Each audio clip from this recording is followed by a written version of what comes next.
नमस्कार मित्रों, मैं बालन सिंह स्वागत करता हूं कानपुर एजुकेशन हब पर। यदि आप लोगों ने अभी तक चैनल को सब्सक्राइब नहीं किया है तो कृपया जल्द से जल्द सब्सक्राइब करें तथा ज़्यादा से ज़्यादा लाइक, शेयर और कमेंट करते रहें। धन्यवाद। चलिए चलते हैं अपने टॉपिक की ओर। तो आज से हम चर्चा करेंगे फार्म पावर की, और फार्म पावर पर ऐसे टॉपिक्स की या ऐसे प्रश्नों की चर्चा करेंगे जो कि आपके एग्जाम के दृष्टिकोण से काफी महत्वपूर्ण हो सकते हैं। तो इस क्लास को आप जब भी देखें तो पूरी वीडियो लास्ट तक देखें, और उसके साथ साथ वीडियो को लाइक अवश्य करें, और लाइक करने के बाद वीडियो को शेयर कर दें, और पूरी वीडियो देखने के बाद अपना फीडबैक अवश्य दें। तो चलिए बात करते हैं अपने टॉपिक की तरफ। तो सबसे पहले हम बात करते हैं एक स्वस्थ मनुष्य या एक मजबूत मनुष्य के द्वारा कृषि कार्य हेतु कितने एचपी की शक्ति एक दिन में पैदा की जाती है। तो एक स्वस्थ मनुष्य के द्वारा 0.1 एचपी की शक्ति 8 घंटे यानी कि एक दिन में कृषि कार्य हेतु पैदा की जाती है। कृषि का जो एक दिन होता है वह 8 घंटे के बराबर होता है। तो बात करते हैं सबसे पहले, क्या एक स्वस्थ मनुष्य द्वारा 0.1 एचपी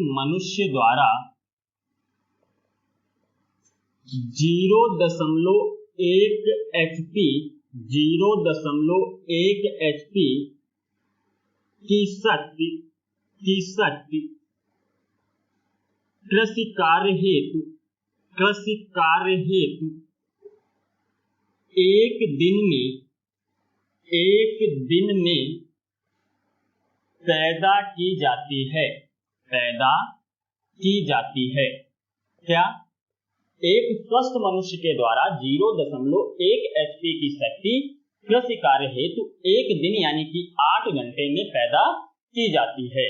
वहीं एक औसत आकार का जो बैल होता है वह अपने शरीर वजन के 10वें हिस्से के बराबर भार को खींच सकता है। तो यहीं पर हम कह सकते हैं एक औसत आकार का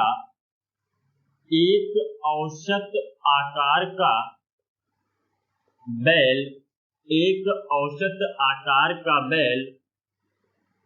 अपने शरीर वजन का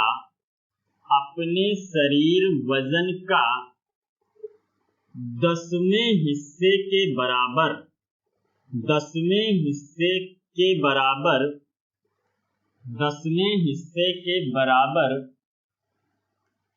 भार खींच सकता है। क्या एक औसत आकार का जो बैल होता है वह अपने शरीर वजन के 10वें हिस्से के बराबर भार को खींच सकता है, और एक मध्यम आकार का बैल 0.50 एचपी से लेकर 0.70 एचपी की शक्ति कृषि कार्य हेतु पैदा करता है। तो यहीं पर हम कह सकते हैं एक मध्यम आकार का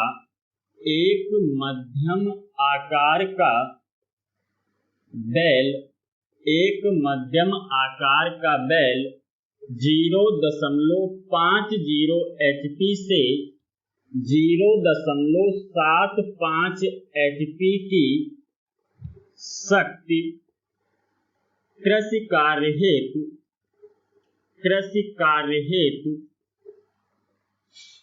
पैदा कर सकता है। क्या एक जो मध्यम आकार का बैल होता है वह 0.50 से लेकर 0.75 एचपी की शक्ति कृषि कार्य हेतु एक दिन में यानी कि 8 घंटे में पैदा कर सकता है। वहीं जो छोटे आकार के बैल होते हैं वह कृषि कार्य हेतु अच्छे नहीं माने जाते हैं, और वह 0.50 एचपी की शक्ति भी कृषि कार्य हेतु उपलब्ध नहीं करते हैं। तो यहीं पर हम कह सकते हैं छोटे आकार के बैल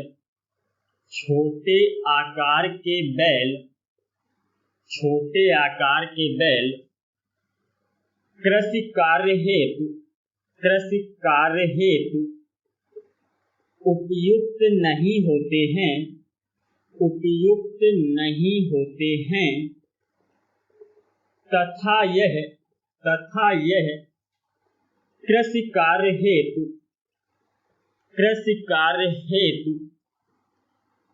0.50 HP की शक्ति भी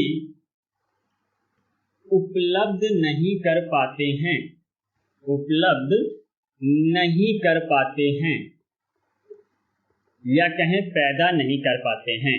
क्या छोटे आकार के जो बैल होते हैं वह कृषि कार्य के लिए अच्छे नहीं माने जाते हैं, उपयुक्त नहीं माने जाते हैं तथा ये कृषि कार्य के लिए 0.50 HP की भी शक्ति पैदा नहीं कर पाते हैं।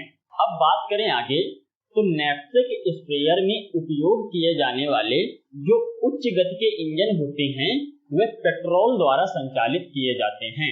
नैपसेक स्प्रेयर में उपयोग किए जाने वाले उच्च गति इंजन पेट्रोल द्वारा संचालित किए जाते हैं। तो यहीं पर हम कह सकते हैं नैपसेक स्प्रेयर में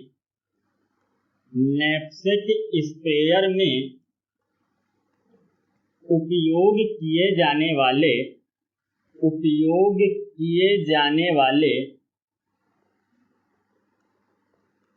उच्च गति इंजन पेट्रोल द्वारा संचालित किए जाते हैं।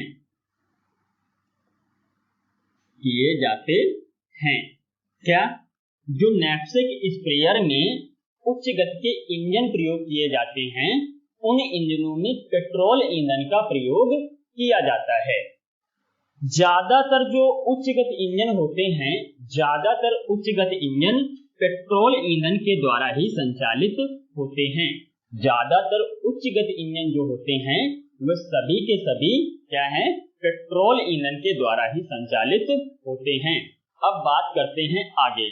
तो भारत में कुल बिजली उत्पादन का लगभग 1/10 भाग कृषि कार्य में खपत हो जाता है।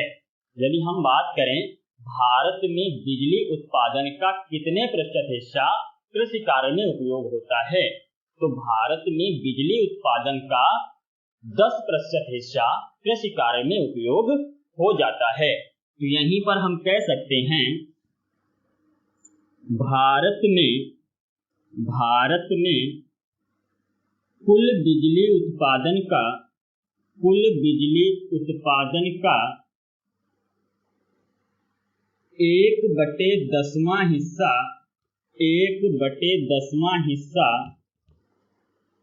कृषि कार्य में ही खपत हो जाता है। क्या भारत में जितनी भी बिजली उत्पादित होती है उसका जो 10वां हिस्सा है वह क्या है, केवल कृषि कार्यों में उपयोग हो जाता है। तो भारत में कुल बिजली उत्पादन का 1/10 हिस्सा या भारत में कुल बिजली उत्पादन का 10% हिस्सा कृषि कार्य में उपयोग हो जाता है। अब बात करते हैं आगे। अब बात करें आगे तो पवन चक्की संचालित किए जाने के लिए हवा का आवश्यक वेग कितना होना चाहिए। तो पवन चक्की को अच्छी प्रकार से संचालित किए जाने के लिए हवा का वेग 32 किलोमीटर प्रति घंटे से अधिक होना चाहिए। तो इसी जगह हम कह सकते हैं पवन चक्की को संचालित किए जाने के लिए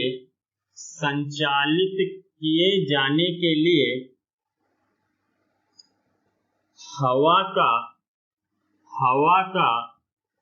वेग 32 किलोमीटर प्रति घंटे से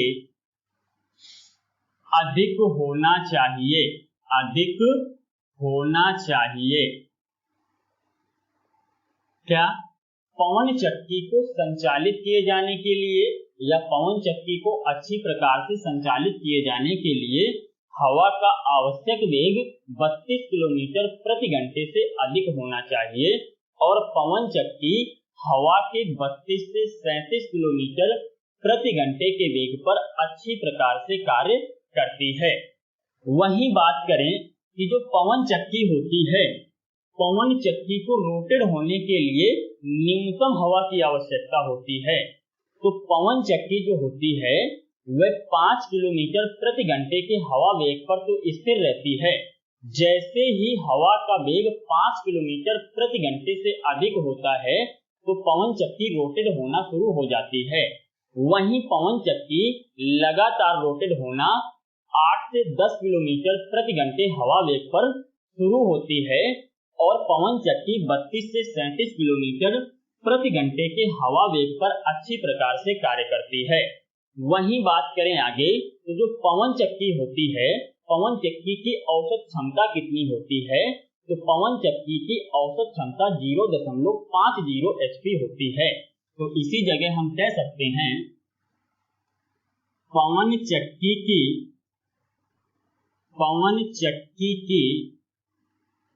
औसत क्षमता 0.50 HP होती है। क्या? पवन चक्की की औसत क्षमता 0.50 अश्वशक्ति होती है।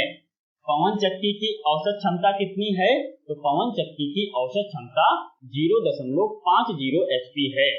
पवन चक्की द्वारा 6.4 से लेकर 37 किलोमीटर प्रति घंटे हवा वेग के साथ 0.1 HP से लेकर 0.9 HP के बराबर बिजली उत्पादित की जा सकती है। यहीं पर हम कह सकते हैं पवन चक्की द्वारा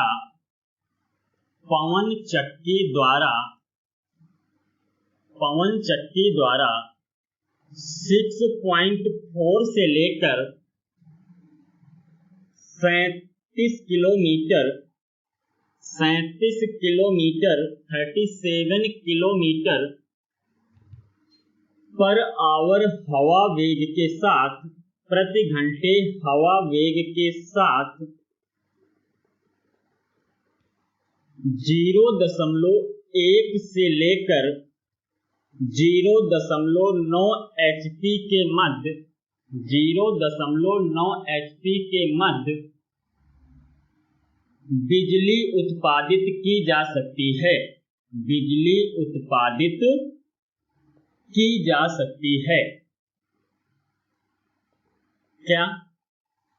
पवन चक्की द्वारा 6.4 से लेकर 37 किलोमीटर प्रति घंटे हवा वेग के साथ 0.1 से 0.9 HP के बराबर बिजली उत्पादित की जा सकती है। अब बात करें आगे तो 10 मानों जो होते हैं, 10 मानों 1 HP के बराबर अश्वशक्ति उत्पन्न करते हैं। 10 मानों 1 अश्वशक्ति के बराबर कार्य कर सकते हैं। तो इसी जगह हम कह सकते हैं 10 मानों 1 अश्वशक्ति के बराबर कार्य करते हैं। 10 मानों 1 अश्वशक्ति के बराबर कार्य करते हैं और 2 पवन चक्की के द्वारा 1 अश्वशक्ति के बराबर कार्य किया जाता है। इसी जगह हम कह सकते हैं 2 पवन चक्की द्वारा 1 अश्वशक्ति के बराबर कार्य किया जाता है। क्या? जो 10 मानव होते हैं यानी कि 10 मनुष्य 1 अश्वशक्ति के बराबर शक्ति पैदा करेंगे, वहीं जो 2 पवन चक्की हैं, 2 पवन चक्की के द्वारा 1 अश्वशक्ति के बराबर कार्य किया जा सकता है। 2 पवन चक्की के द्वारा एक दिन में 1 अश्वशक्ति के बराबर कार्य किया जा सकता है।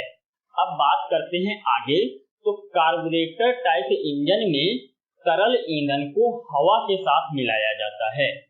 बात करें तो कार्बोरेटर टाइप इंजन में तरल ईंधन को किसके साथ मिलाया जाएगा, तो हवा के साथ मिलाया जाएगा। तो हम कह सकते हैं कार्बोरेटर टाइप इंजन में तरल ईंधन को हवा के साथ मिलाया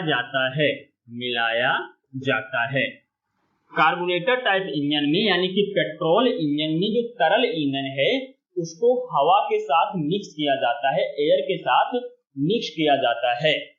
और वहीं बात करें कि जो एक जोड़ी बैल होते हैं, एक जोड़ी बैल कृषि कार्य हेतु कितनी शक्ति पैदा करेंगे, तो एक जोड़ी बैल कृषि कार्य हेतु एक अश्वशक्ति पैदा करते हैं। तो इसी जगह हम कह सकते हैं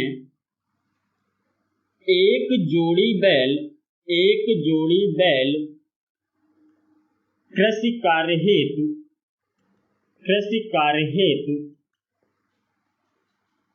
एक अश्वशक्ति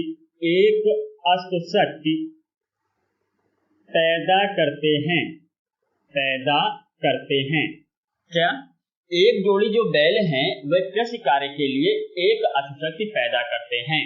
अब बात करें आगे तो डीजल इंजन में ईंधन को 105 किलोग्राम प्रति वर्ग सेंटीमीटर के दाब पर प्रक्षेपित किया जाता है, यानी कि इंजेक्ट किया जाता है। डीजल इंजन में ईंधन को 105 किलोग्राम प्रति वर्ग सेंटीमीटर के दाब पर इंजेक्ट किया जाता है।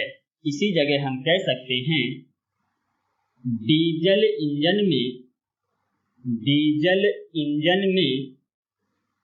ईंधन को 105 किलोग्राम प्रति वर्ग सेंटीमीटर के दाब पर प्रक्षेपित किया जाता है। क्या डीजल इंजन में ईंधन को 105 किलोग्राम प्रति वर्ग सेंटीमीटर के दाब पर इंजेक्ट किया जाता है। डीजल इंजन में ईंधन कितने दाब पर इंजेक्ट किया जाएगा, तो डीजल इंजन में ईंधन 105 किलोग्राम प्रति वर्ग सेंटीमीटर के दाब पर इंजेक्ट किया जाएगा, यानी कि प्रक्षेपित किया जाएगा। वहीं बात करें आगे तो क्या है, द्रव्य ईंधन इंजन में डीजल और गैसें जैसे कि मीथेन और बायोगैस आदि का उपयोग ईंधन के रूप में किया जाता है। क्या द्रव्य ईंधन इंजन में डीजल और गैसें जैसे कि मीथेन, बायोगैस आदि का उपयोग ईंधन के रूप में किया जाता है। तो इसी जगह हम कह सकते हैं डीजल इंजन में डीजल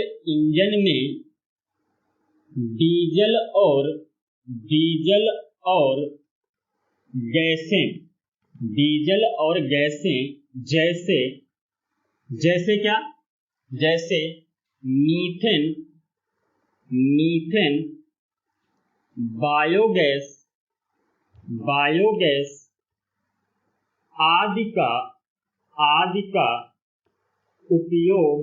आदि का उपयोग ईंधन के रूप में किया जाता है। क्या डीजल इंजन में डीजल और गैसें जैसे कि मीथेन और बायोगैस आदि का उपयोग ईंधन के रूप में किया जाता है। अब बात करते हैं आगे तो क्या है, जो ऊर्ध्वाधर एक सिलेंडर उच्च गति इंजन होते हैं वे आमतौर पर पंपिंग और बिजली उत्पादन के लिए पोर्टेबल इंजन के रूप में प्रयोग किए जाते हैं। इसी जगह हम कह सकते हैं ऊर्ध्वाधर एक सिलेंडर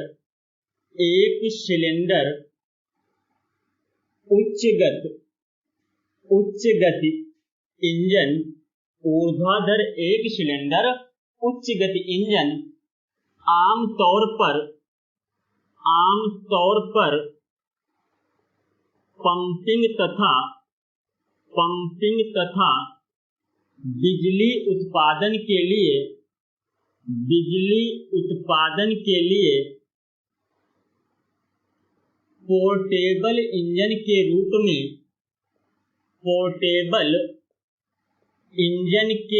में प्रयोग किए जाते हैं।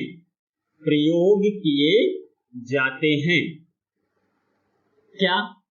ऊर्ध्वाधर एक सिलेंडर उच्च गति इंजन आमतौर पर पंपिंग तथा बिजली उत्पादन के लिए पोर्टेबल इंजन के रूप में प्रयोग किए जाते हैं, और वहीं क्या है, vertical multiple cylinder high speed engine का इस्तेमाल ज्यादातर ऑटोमोबाइल इंजन के रूप में किया जाता है। Vertical multiple cylinder high speed engine का इस्तेमाल ज्यादातर ऑटोमोबाइल इंजन के रूप में किया जाता है। इसी जगह हम कह सकते हैं वर्टिकल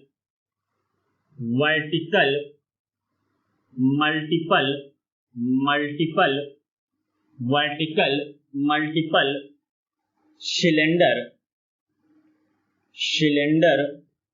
हाई स्पीड इंजन का प्रयोग vertical multiple cylinder high speed engine का प्रयोग ज्यादातर ऑटोमोबाइल इंजन के रूप में किया जाता है। क्या? जो vertical multiple cylinder high speed engine होते हैं उनका प्रयोग ज्यादातर ऑटोमोबाइल इंजन के रूप में किया जाता है। वहीं बात करें आगे तो एक ट्रैक्टर में क्रैंकशाफ्ट के प्रत्येक चक्कर के पश्चात लगातार शक्ति प्राप्त करने के लिए मल्टी सिलेंडर इंजन का प्रयोग किया जाता है। क्या? एक ट्रैक्टर में क्रैंकशाफ्ट के प्रत्येक चक्कर के पश्चात लगातार शक्ति प्राप्त करने के लिए मल्टी सिलेंडर इंजन का प्रयोग किया जाता है। तो हम कह सकते हैं एक ट्रैक्टर में क्रैंकशाफ्ट के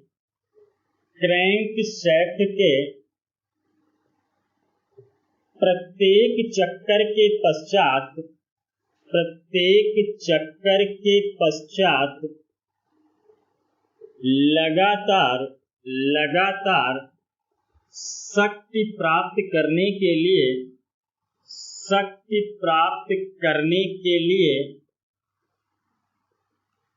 मल्टीपल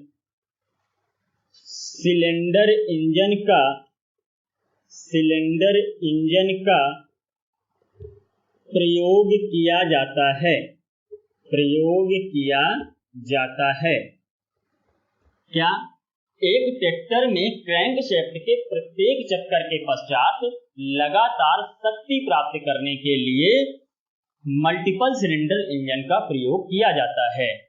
एक ट्रैक्टर के क्रैंकशाफ्ट के प्रत्येक चक्कर के पश्चात यदि लगातार शक्ति प्राप्त करनी है, इसके लिए क्या करते हैं, ट्रैक्टर में मल्टीपल सिलेंडर इंजन का प्रयोग करते हैं। तो चलिए आज की क्लास हम लोग यहीं पर समाप्त करते हैं, फिर मिलेंगे अगली क्लास में। तब तक के लिए नमस्कार, धन्यवाद, बाय बाय।